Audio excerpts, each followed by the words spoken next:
Hello बच्चों, let's read the question. The question is two sound source each emitting sound of wavelength lambda are fixed some distance apart.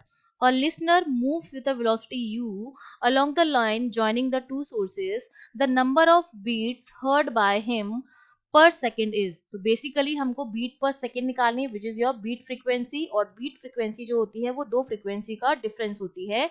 तो की concept में हमारा एक तो आपको डॉपलर इफेक्ट चूज करना है क्योंकि सोर्स और ऑब्जर्वर के बीच में क्या हो रहा है, मोशन हो रहा है. तो एक तो आपको लगाना है डॉपलर फॉर्मूला जो हमसे क्या कहता है कि जो एपरेंट फ्रीक्वेंसी होती है एफ डैश वो बराबर होती है F V plus minus V naught upon V plus minus V S, जहां पर वी नॉट ऑब्जर्वर की स्पीड है, V S is for source की स्पीड, वी जो है वो साउंड की स्पीड है, एफ डैश एपरेंट फ्रीक्वेंसी है और एफ जो है ओरिजिनल फ्रीक्वेंसी है. दूसरा आपको बीट फ्रीक्वेंसी के बारे में पता होना चाहिए. बीट पर सेकेंड या बीट फ्रीक्वेंसी जो हमारी होती है that is the difference between the frequencies. ठीक है, दोनों केसेस में जो फ्रीक्वेंसीज आएंगी उनका डिफरेंस जो होता है वो हमारी होती है बीट फ्रीक्वेंसी.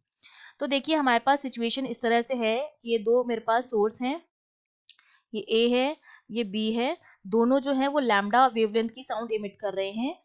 अब एक लिसनर है यू जो मूव कर रहा है यू स्पीड से. ठीक है, जो उन दोनों को लाइन जो ज्वाइन करती है ए और बी को उसमें चल रहा है यू स्पीड से. ठीक है, ये मेरे पास क्या है, ऑब्जर्वर है.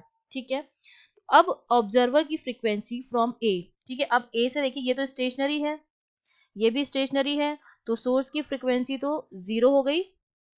ठीक है, अगर मैं फर्स्ट वाला केस लूं ए और ओ के बीच में, केस फर्स्ट, तो मेरे पास क्या आ जाएगा, जो फ्रीक्वेंसी आएगी ऑफ ए वो हमारी हो जाएगी फ्रीक्वेंसी ओरिजिनल फ्रीक्वेंसी. ऑब्जर्वर जो है वो सोर्स से दूर जा रहा है, ये हो जाएगा v माइनस वी नॉट की वैल्यू u दे रखी है तो v minus you upon v ये आ जाएगा. जहां पर ये जो v है वो तो स्पीड ऑफ साउंड है और u जो है वो ऑब्जर्वर की है. फिर हम केस सेकंड लेते हैं. केस सेकंड में देखिए जो ऑब्जर्वर है वो बी वाला जो सोर्स है उसके पास में जा रहा है, तब जो फ्रीक्वेंसी हो जाएगी वो कितनी हो जाएगी, न्यू.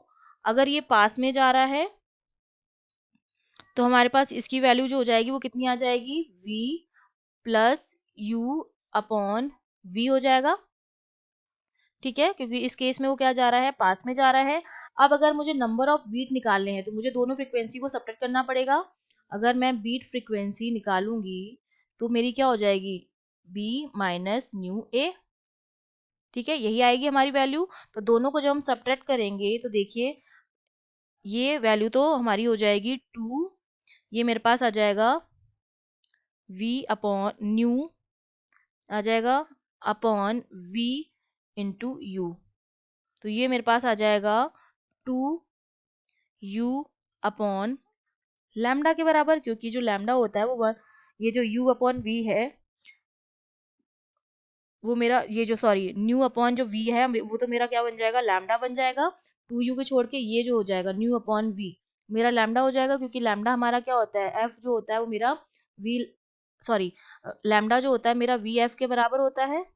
ठीक है, तो यहाँ से इस इक्वेशन से मेरे पास जो वैल्यू आ जाएगी वो मेरे पास कितनी आ जाएगी, फ्रीक्वेंसी जो अगर मैं लिखूं यहाँ पर फ्रीक्वेंसी जो होती है वो मेरी होती है v अपॉन लैम्डा के बराबर.